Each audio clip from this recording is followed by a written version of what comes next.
جو کھڑا ہے وہ حسین، اور یزیدیت سے ہر ایک لمحے جو لڑا ہے وہ حسین، مشکلوں کے سامنے جو کھڑا ہے وہ حسین، یزیدیت سے ہر ایک لمحے جو لڑا ہے وہ حسین۔ ارے جس کا اکبر ہے محمد، جس کا اصغر ہے علی، جس کا اکبر ہے محمد، جس کا اصغر ہے علی، کبریا سے پوچھنا کتنا بڑا ہے وہ حسین۔ سلیمان علی ہو کنارے حیدر علی۔ اعوذ باللہ السمیع العلیم من الشیطان اللعین الرجیم، بسم اللہ الرحمن الرحیم، الحمد للہ المعروف من غیر رؤیت والخالق من غیر رویت، الذي لم يزل قائما دائما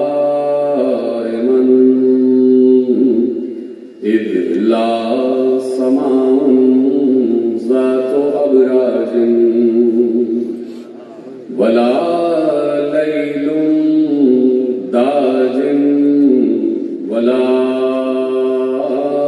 بحر ساج ولا أرض ذات مهاد ولا خلق ذو اعتماد، والصلاة والسلام والتحية والإكرام على نبي الرحمة وخازن المغفرة وقائد الخير والبركة ومنقذ العباد من الهلكة، سيدنا ومولانا أبي القاسم اللهم صل على محمد وآل محمد وأهل بيته الطيبين الطاهرين المعصومين المظلومين المنتخبين المنتجبين، الذين أذهب الله عنهم الرجس وطهرهم تطهيرا۔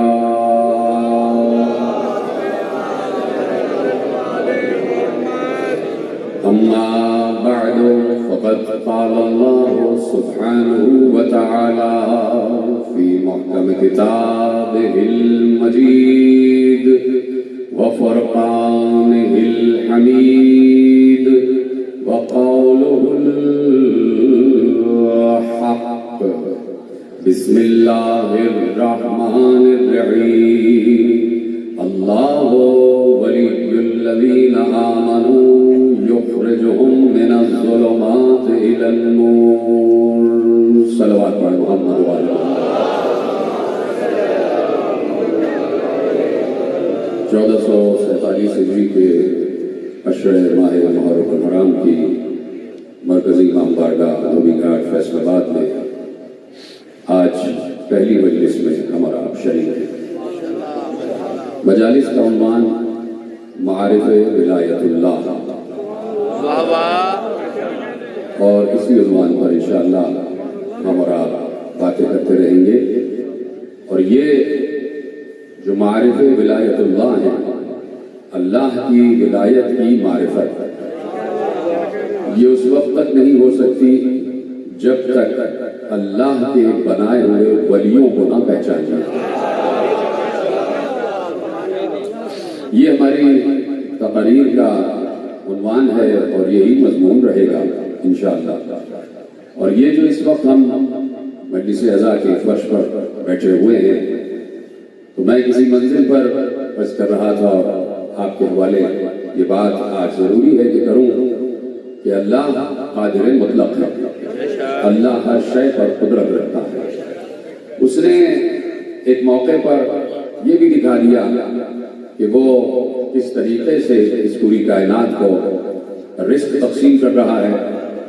کسی نبی کو رزق تقسیم کر کے دکھایا کہ میں ایسے رزق تقسیم کرتا ہوں، کسی نبی کو تخلیق کر کے بتایا کہ میں ایسے خلق کرتا ہوں، کسی نبی کو مردے زندہ کر کے بتایا کہ میں ایسے مردے زندہ کرتا ہوں۔ اسی طریقے سے اللہ نے اپنی قدرت کے مظاہر مختلف طریقوں سے، مختلف زاویوں سے، مختلف انبیاء کو، مختلف رسولوں کو، مختلف اولیاء کو دکھایا۔ میں صرف یہ عرض کرنا چاہتا ہوں کہ وہ قادر مطلق ہے، وہ چاہتا تو یہ زمین اور اس زمین کے تمام ساکنان عرض جتنے بھی رہ رہے ہیں، اس زمین پر 24 گھنٹے دن بھی ہو سکتا تھا، 24 گھنٹے رات بھی ہو سکتی تھی، لیکن اس نے زمین کے اس خطے میں آدھے دن رکھا ہے اور آدھا یوم رات رکھی ہے۔ 12 گھنٹے دن ہوگا، 12 گھنٹے رات رہے گی۔ تو اب یہ ایسا ہے کہ یہ زمین جو گردش کر رہی ہے سورج کے گرد، تو جس زمین کا زاویہ سورج کے سامنے آ جاتا ہے ادھر دن نکل آتا ہے، اور جو سورج کے سامنے نہیں ہوتا وہاں رات ہوتی ہے۔ اسی طرح اس وقت ہم یہاں بیٹھے ہیں زمین کے اس حصے میں کہ جو اس وقت سورج سے مقابلہ کر رہا ہے، تو یہاں پر دن نکل آیا اور آپ جاگ گئے، اور جاگ کر آپ مجلس حسین میں آ گئے۔ اسی طریقے سے زمین کا وہ حصہ کہ جو اس وقت سورج سے دور ہے، وہاں اس وقت ہو رہی ہے رات، تو وہاں دن کیوں نہیں ہو رہا؟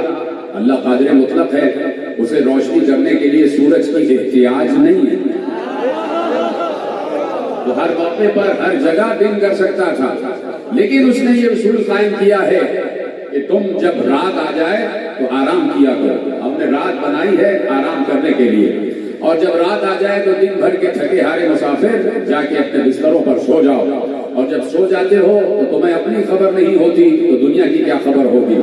جب سو جاتے ہو تو تم نماز نہیں پڑھ رہے ہوتے، جب سو جاتے ہو تو تم کوئی عبادت نہیں کر رہے ہوتے، جب سو جاتے ہو تو تم ذکر اللہ نہیں کر رہے ہوتے، جب سو جاتے ہو تو تم تسبیحات نہیں کر رہے ہوتے، تم سو جاتے ہو۔ میں یہ سمجھتا ہوں کہ اللہ نے آدھا دن آدھی دنیا میں اس لیے رکھا اور آدھی رات آدھی دنیا میں اس لیے رکھی کہ اگر کہیں پر آدھی دنیا سو جائے تو کہیں پر آدھی دنیا جاگ بھی رہی ہو۔ وجہ یہ ہے کہ وہ نہیں چاہتا کہ اس روئے عرش پر کوئی لمحہ بھی ایسا ہو کہ جس لمحے میں انسان ذکر حسین سے غافل ہو جائے۔ اگر آدھی دنیا سو رہی ہے تو آدھی دنیا جاگ رہی ہے۔ اس وقت ہم جاگ کر ذکر حسین کر رہے ہیں، اس وقت مغربی حصوں میں رات ہو چکی ہے، وہ سو چکے ہیں، لیکن دنیا میں ذکر حسین جاری اور ساری، اور اسی ذکر حسین کی بدولت ذکر اللہ اور اللہ کی تسبیحات ہو رہی ہیں۔ مجھے بتایا جائے کہ میں مسلسل یہ جملہ عرض کرتا ہوں کہ یہ ذکر حسین سوائے ذکر اللہ کے ہے کیا؟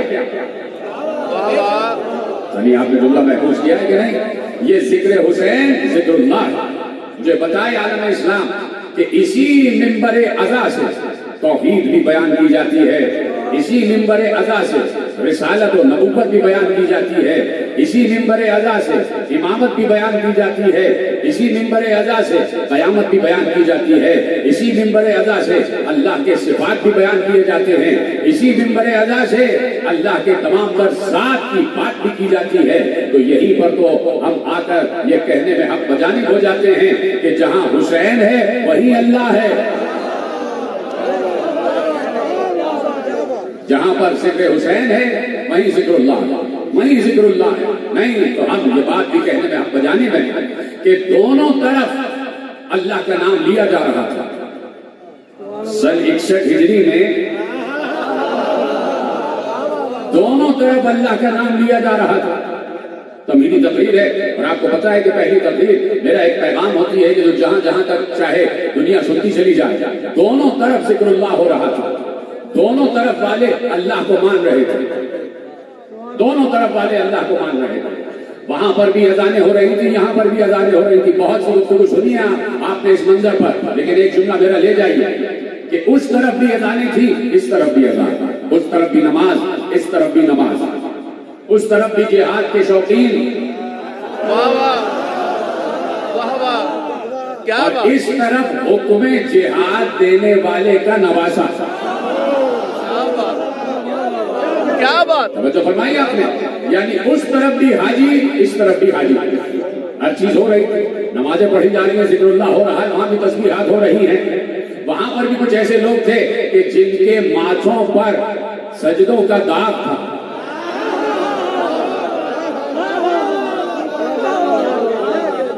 اور یہاں پر بھی کچھ پیشانیاں ایسی تھیں کہ جن کے ماتھوں پر سجدوں کا سورج چمک رہا تھا.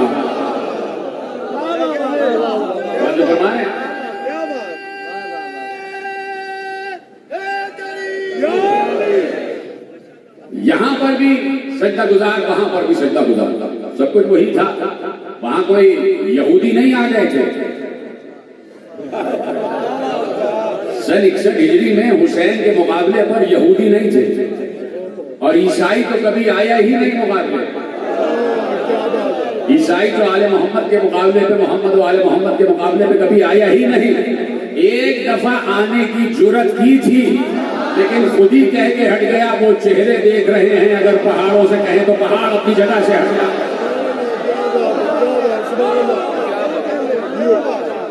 یہودی ہمیشہ سے مسلمانوں کا مخالف رہا، رسول کا مخالف رہا. جا کے پڑھیے کہ جہاں لکھا ہوا ہے کہ رسول کی آمد سے پہلے ہی یہودی چونکہ اپنی کتابوں میں پڑھ چکے تھے نشانیاں پیغمبر آخر کی، تو رسول کی آمد سے پہلے ہی انہوں نے وہ انتظامات کیے ہوئے تھے کہ رسالت آپ اس دنیا میں نہ آ سکے، اور اگر آ جائیں تو ہمیں معلوم ہو جائے، اور جب معلوم ہو جائے تو ہم ان کو شہید کر دیں، اس دنیا سے ہٹا دیں. اس لیے کہ جب وہ آنے والا آئے گا تو یہودیت کا نام و نشان مٹ جائے گا.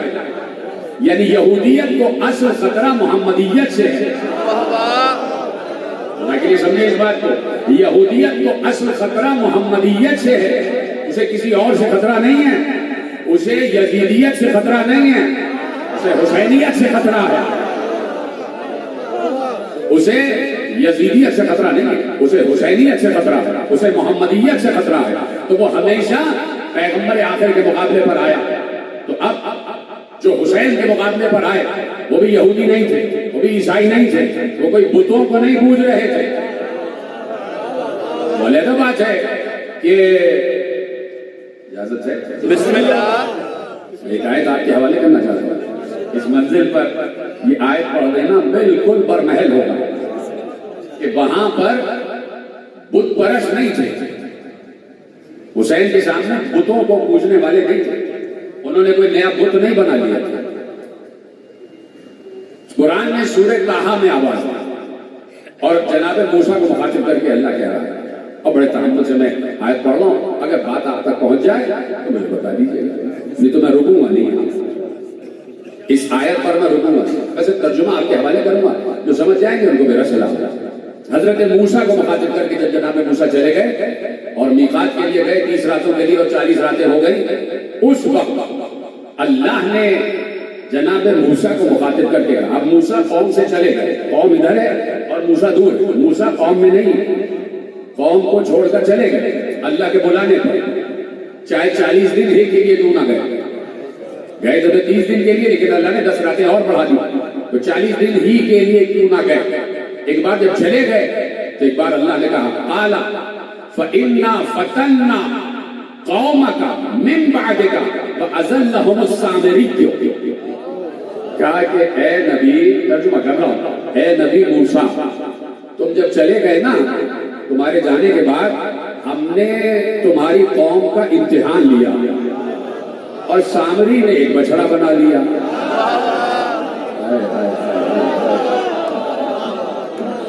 سامری نے بچڑا بنا لیا تو ہم نے اس کے ذریعے سے تمہاری قوم کا امتحان لیا کہ بچڑے کو مانو گے یا نبی کو مانو گے. یا نبی جسے چھوڑ جائے اسے مانو گے؟ اضلهم السامری کیوں؟ اور سامری نے انہیں بہکا دیا، سامری نے انہیں راہ سے بھٹکا دیا۔ تو اب میں آج یہ کر رہا ہوں کہ وہاں پر بھی کوئی بت پرست نہیں تھے، توجہ فرما رہے ہیں آپ، اور ادھر خود بانی اسلام کا نواسا۔ تو اب فرق کرنا پڑے گا، عالم اسلام کو فرق کرنا پڑے گا اور فرق تلاش کرنا پڑے گا کہ حق کدھر ہے۔ چپ ہو گیا، دونوں طرف 61 ہجری میں نمازیں ہیں، روزے ہیں، حج ہیں، زکات دینے والے ہیں، جہاد کرنے والے۔ تو اب دیکھنا پڑے گا کہ حق کس طرف ہے، اور پھر یہ دیکھنا پڑے گا کہ علیہ السلام کون ہے اور علیہ اللعن کون ہے۔ ٹھیک ہے، تو اب دیکھنا پڑے گا کہ حق کس طرف ہے۔ تو اس میں کوئی دیکھنے کی گنجائش ہی نہیں ہے، اس میں کوئی ایسی بات ہی نہیں ہے کہ ہم تقاضا کریں کہ دیکھو اور تحقیق کرو۔ اس میں تو بات بالکل صاف ہے کہ حق ہمیشہ سے حسین کی طرف رہا ہے، اور جو حسین کے مقابلے پہ آ جائے وہ باطل رہا ہے۔ آپ کہیں گے دلیل، میں کہوں گا دلیل ابھی تو دے چکا کہ اگر حسین حق پر نہ ہوتے تو کبھی بھی نبی مباہلے میں حسین کو اپنے سے آگے نہ لے جاتے۔ اتنے سلامت رہے آپ، اگر باتیں آپ تک پہنچ رہی ہیں، توجہ فرما رہے ہیں آپ۔ تمہیدی تقریر ہے، اور کل سے ہم اس موضوع کو کھولیں گے اور آپ کے حوالے کریں گے کہ اصل میں ولایت اللہ ہے کیا۔ توجہ ہے آپ کی، اور خدا آپ کو سلامت رکھے، شاد و آباد رکھے۔ سب کو یہاں سے وہاں تک جتنے بھی حضرات جتنے کو مومنین مومنات پوری دنیا میں ہیں، سب کو چادر زہرا کے سائے میں دیتا ہوں، سب کو حضرت ابو الفضل عباس کے علم کے سائے میں دیتا ہوں۔ پروردگار سب کو اپنی حفظ و امان میں رکھے، جان مال عزت آبرو اور ایمان کی حفاظت فرمائے۔ تو اب یہ ہے وہ حق کہ جہاں پر حسین بتا رہے ہیں کہ ہم حق پر ہیں، اس لیے میں مجبور ہوں یہ جملہ کہنے کے لیے، اس لیے کہ جملہ آپ کے اذہان عالیہ میں محفوظ ہے، اور میں اسی امام بارگاہ میں کم از کم 2 مرتبہ یہ باتیں آپ کے حوالے کر چکا، لیکن میرے موضوع میں ہے تو آپ کے حوالے کرتا ہوں کہ حسین نکلے کس لیے ہیں، کس لیے نکلے ہیں حسین۔ اس سے پہلے بہت سے لوگ تھے، اور حسین کے ساتھ بھی مکے میں اور مدینہ میں بہت سے لوگ تھے کہ جو اسلام اپنے دلوں میں بسائے ہوئے تھے، وہ کیوں نہ نکلے اور حسین کیوں نکلے۔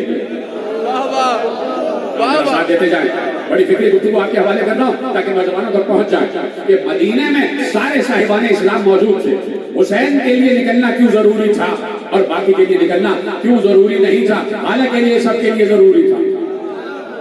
اگر نہیں نکلے تو کیوں نہیں نکلے، اور حسین نکلے تو کیوں نکلے۔ یہ بالکل وہی تسلسل ہے کہ جو علی بن ابی طالب نے بتایا کہ اب جیسے ہی جملہ کہوں گا، اور علی خمر میرے سامنے بیٹھا ہوا ہے اور آپ تک وہ جملہ پہنچ جائے گا کہ جیسے ہی صفین میں علی ایک قتال ہو رہا ہے، تلواریں چل رہی ہیں، تلوار سے تلوار ٹکرا رہی ہے، اور ایسے میں جب وہاں پر شکست کے آثار نمودار ہوئے، یعنی جب بھی باطل شکست خوردہ ہوتا ہے تو کوئی نہ کوئی ایسا حربہ اختیار کرتا ہے کہ حق کو مجبور کر دے کہ ہم پر حملہ بند کر دو۔ میں کہاں بیٹھا ہوں، آپ کہاں بیٹھے؟ کوئی نہ کوئی حربہ ایسا اختیار کرتا ہے کہ حق کو مجبور کرے کہ جنگ بند کر دو۔ ادھر سے قرآن نیزوں پر آئے، ٹھیک ہے، اور ادھر سے سارا معاملہ ہو گیا، اور جب معاملہ ہو گیا تو حکم قرار دیا گیا، اور ادھر سے یہ آواز آنے لگی علی نے کہا قتال ہوگا۔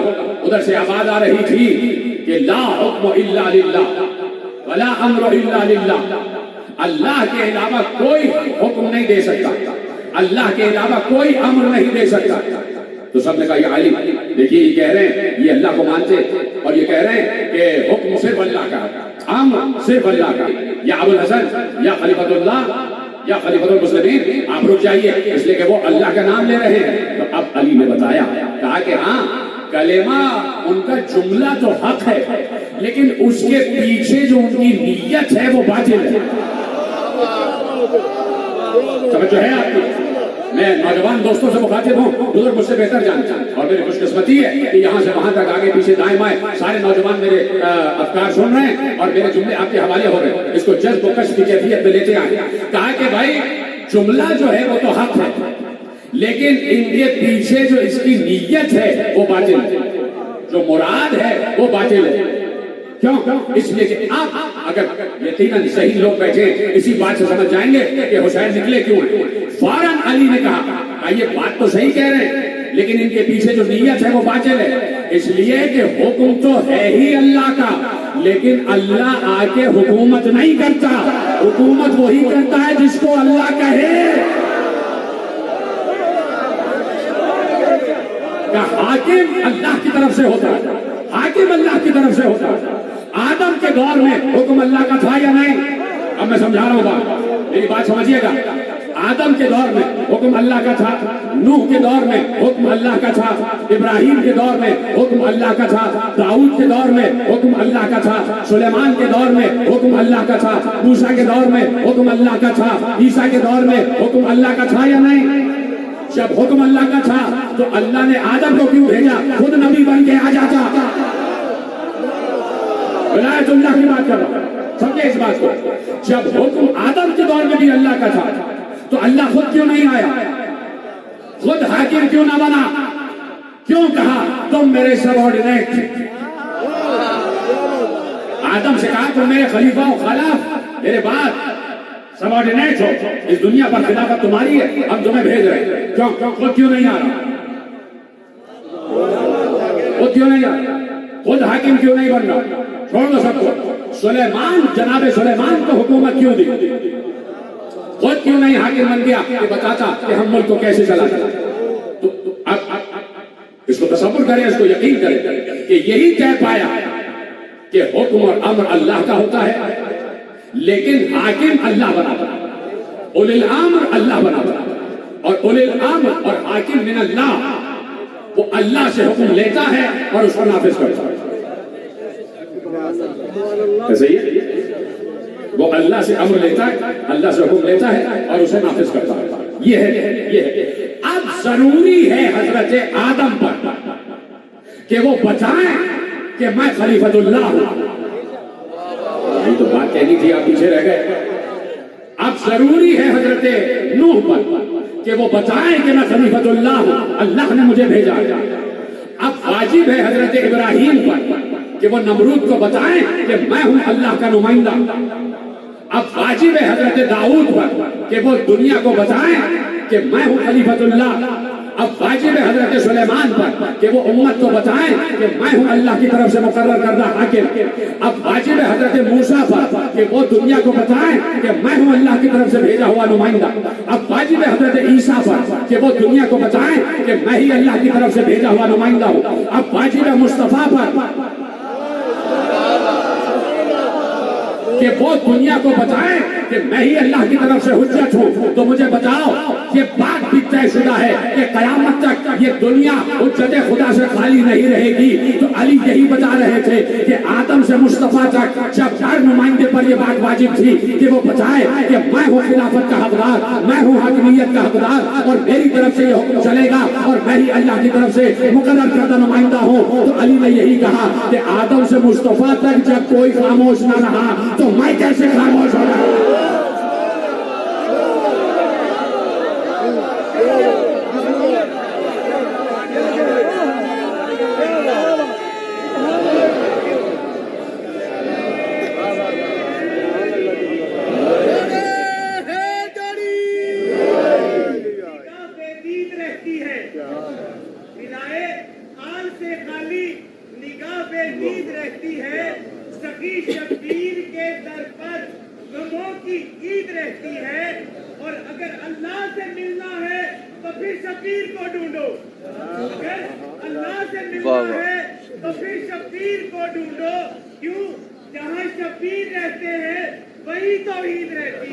واہ واہ، کیا بات۔ تو جو ہے تو علی بھی یہ کہہ رہے ہیں کہ مجھے یہ بتانا ہے کہ حاکمیت میری ہے، حاکمیت میری ہے، حکم اللہ کا ہے، حاکم میں۔ یہ علی اس لیے نہیں چاہ رہے تھے کہ خدا نخواستہ علی کو کوئی کم اور حرص تھی خلافت میں، یا حاکمیت کی تما و حرص یا لالچ تھی کہ مجھے حکومت مل جائے۔ نہیں، وہ حکومت لے کے کیا کرے گا کہ جس کو لوگ خدا بنانے پہ تیار تھے اور اس نے خدا بننے سے انکار کر دیا۔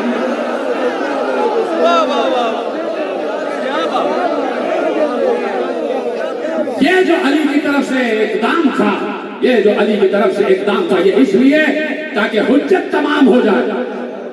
سمجھے اس بات کو؟ تاکہ حجت تمام ہو جائے. کل تو کوئی یہ نہ کہے کہ ہمیں اگر اللہ کا نمائندہ بتاتا تو ہم اس کے ساتھ ہو جاتے. ہمیں کوئی اللہ کا نمائندہ بتاتا تو ہم اس کے ساتھ ہو جاتے. تو اب اس لیے حسین نکلے. تو سمجھ گئے تو میرا سلام ہے. اس لیے حسین نکلے تاکہ بتائیں کہ حاکمیت ہماری. اللہ نے ہمیں حاکم چنا, اللہ نے ہمیں اپنا نمائندہ چنا ہے. ہم اللہ کی طرف سے منصوص ہیں, ہم اللہ کی طرف سے مخصوص ہیں. اس لیے حسین نے اقدام کیا. اور جب پہنچے ہیں تو اب وہ مباہلے کا منظر سامنے ہے. وہ مباہلے کا منظر سامنے ہے. ادھر حسین ہے اور ادھر اگر حسین ہے تو اکیلے حسین نہیں ہے. حسین من نیت رسول کی منزل پر ہیں. کہاں بیٹھے ہیں؟ ادھر حسین اکیلے نہیں ہے. ادھر حسین منی وانا من الحسین ہے. یعنی حسین اگر کہیں پر بھی آ جائے. کوئی ہے میرا ساتھ دینے والا؟ سلامت رہے آپ جیسے سن رہے ہیں صبح کے اس وقت. یعنی حسین منی وانا من الحسین کی حدیث بتا رہی ہے کہ اگر حسین کہیں پر بھی آ جائیں تو حسین نہ سمجھنا محمد آ گئے ہیں. نیت کی منزل پر. تو ادھر تنہا حسین نہیں تھے, ادھر پورا لشکر مباہلہ تھا. یعنی حسین کی شکل میں محمد بھی تھے, علی بھی تھے, بنت رسول بھی تھی, حسن بھی تھے. اور میرے عزیزوں ادھر تو مسئلہ یہ ہوا کہ صرف 5, بھائی مباہلے میں صرف 5 تھے کہ جو سچے تھے. ادھر تو حسین چھانٹ کے 72 لے کے آ گئے.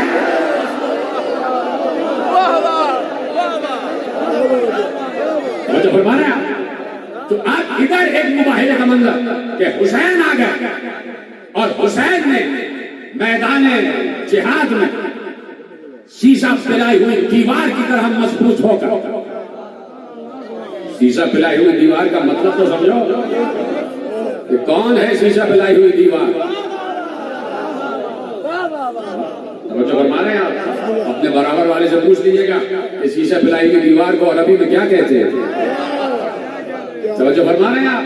تو اب حسین سیسا پلائی ہوئی دیوار کی طرح جم گئے اور جم کر بتایا کہ ہم کٹ جائیں گے, ہٹیں گے نہیں. کیا بات, ہم کٹ جائیں گے, ہٹیں گے نہیں, ہم ہٹیں گے نہیں. اور اس لیے حسین نے بتایا کہ جدھر ہم ہیں ادھر رحمت, جدھر ہم ہیں ادھر رحمت, اور جدھر ہم نہیں ہیں ادھر سہمت. جدھر ہم نہیں ہیں ادھر سہمت. چپ ہو گئے آپ اور اپنے مقررہ وقت میں مجھے گفتگو کو کامل کرنا. جدھر ہم نہیں ہیں ادھر سہمت ہی سہمت ہے. توجہ ہے نا. یہ رحمت کا لفظ آیا کہاں سے؟ یہ کیا بندوں کا بنایا ہوا ہے؟ درود بھیجتے ہیں نا آپ, اس درود کے مطلب میں کیا لکھا جاتا ہے؟ اللہم صلی علی محمد و آل محمد. پروردگار درود بھیج محمد و آل محمد پر. تو درود کا لفظ آ گیا. تو درود کا مطلب کیا ہے؟ کہ درود کا مطلب یہ ہے رحمت بھیج, یعنی آل محمد و آل محمد کی, محمد و آل محمد کی رحمت میں مزید اضافہ کر. یعنی وہ ہیں تو رحمت لیکن اور بھی بڑھا دے, اور بھی بڑی رحمت کر دے. اسی لیے مسلسل قرآن کہہ رہا ہے وما ارسلناک الا رحمۃ للعالمین. ہم نے آپ کو صرف اور صرف رحمت بنا کر بھیجا. اور اے نبی ہم نے آپ کو پاکستان کے لیے صرف نہیں, ہم نے آپ کو مکے مدینے کے لیے صرف نہیں, ہم نے آپ کو حجاز و یمن کے لیے صرف نہیں, ہم نے آپ کو وہاں تک رحمت بنا کر بھیجا جہاں جہاں تک ہم رب ہیں. یہ ہے ایسا بات, اس پر مجھے فخر ہے.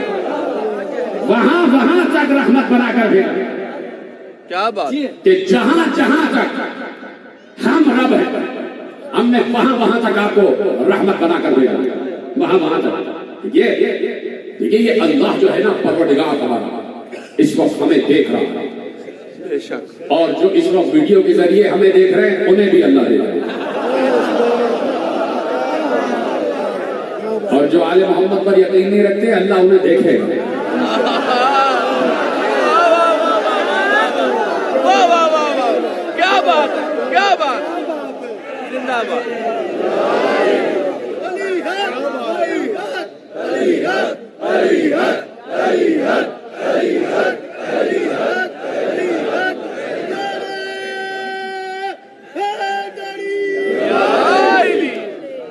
توجہ ہے نا. اس وقت پوری کائنات اس کے مشاہدے میں ہے. وہ سب کو دیکھ رہا ہے اور مسلسل دیکھ رہا ہے. کہیں بھی اس کی نظر ادھر ادھر نہیں ہٹتی. حالانکہ ہماری طرح کی اس کی نگاہ نہیں، ہماری طرح کے کان نہیں ہیں، لیکن سنتا علیم ہے. سب سے زیادہ علم رکھتا ہے، بس علم ہی وہ رکھتا ہے، بلکہ وہ علم رکھتا نہیں، وہ ہے ہی علم. اس پر بات ہوگی آگے آنے والی تقریروں میں. تو اس نے کہہ دیا کہ ان اللہ سمیع علیم. سمیع علیم، اللہ سمیع بھی ہے اور علیم بھی. ہر بات کی خبر رکھتا ہے، ہر بات کا علم رکھتا ہے، ہر بات سنتا ہے. جب سنتا ہے تو دیکھتا بھی. سمیع بصیرہ بھی ہے، سمیع بھی ہے، بصیر بھی ہے. توجہ فرما رہے نا. اللہ سنتا بھی ہے اور ہر بات کا علم رکھتا ہے. ایک آیت میں اللہ نے، جہاں کی میں نے آیت پڑھی ہے، تو اگر آپ کی اجازت ہو تو آیت پوری پڑھ لوں. بسم اللہ. جہاں سے میں نے یہ ٹکڑا لیا ہے، ان اللہ سمیع علیم. اللہ سمیع بھی ہے اور علیم بھی. سورہ بقرہ کی آیت میں آپ کے حوالے کر دیتا ہوں. اللہ نے کہا کتب علیکم. جو لفظ ہے نا کتب علیکم، یہ کئی مقامات پر آیا. جب آ جائے کتب علیکم، اس کا مطلب ہے ہم نے واجب کرا دیا. کتب علیکم الصیام، ہم نے تم پر روزوں کو واجب کرا دیا. ابھی آیت نہیں پڑھ رہا، پہلے تو پورا مجمع دائیں بائیں آگے پیچھے. مجھے اس بات کی گارنٹی دے کہ جب یہ لفظ آ جائے کہ ہم نے تم پر واجب قرار دیا، تو اس حکم میں نبی بھی شامل ہے یا نہیں؟ بھائی روزہ نبی پر واجب ہے، سب سے پہلے نبی پر واجب ہے. سب سے پہلے نبی پر واجب ہے. اگر حکم نماز آیا ہے تو سب سے پہلے نماز نبی پڑھے گا. یعنی جو حکم امت کے لیے مستحب ہوتا ہے نبی کے لیے واجب ہوتا ہے، اور جو حکم امت کے لیے واجب ہوتا ہے نبی کے لیے واجب الحجت، سب سے بڑا واجب ہوتا ہے. تو جب لفظ آ گیا کتب علیکم، ہم نے لکھ دیا، واجب قرار دے دیا. تو اس کا مطلب ہے نبی بھی اس میں شامل ہے اور سب سے پہلے نبی پر واجب قرار دیا. کیا واجب قرار دیا؟ کتب علیکم اذا حضر الیکم الموت ان ترک خیرا الوصیہ للوالدین والاقربین بالمعروف حقا علی المتقین. اجازت سے یہ ترجمہ کروں. دیکھیے محنت کی ہے میں نے پہلے آپ نے اقرار کیا ہے کہ نبی پر ہر حکم پر عمل کرنا واجب ہے. اگر ذہین ہے اشارہ سمجھیں گے تو میں ترجمہ کروں.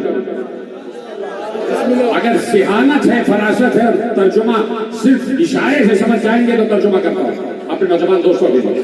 اللہ نے کہا اے نبی ہم نے آپ پر واجب قرار دے دیا. پوری امت سے کہا ہم نے سب پر واجب قرار دے دیا کہ جس کی موت کا وقت آ جائے وہ اپنے ورثے کے بارے میں وصیت کر کے جائے، اپنے والدین کے لیے، اپنے اقربا کے لیے. یہ سلامت رہے ہیں.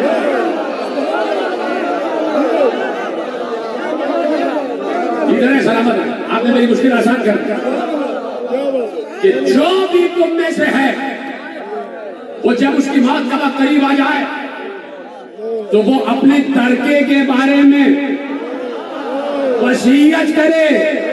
وصیت واجب ہے. جب امت پر واجب ہے تو نبی پر اوجب ہے. تو جب نبی پر اوجب ہے تو مجھے دکھانا پڑے گا امت کو کہ نبی نے وصیت کس کے لیے کی ہے. تو جس کے لیے وصیت کرتا ہے اسی کو تو وصی کہتے ہیں.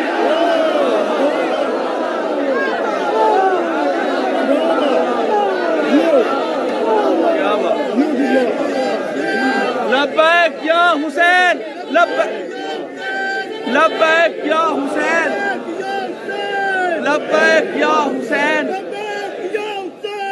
لبیک یا حسین،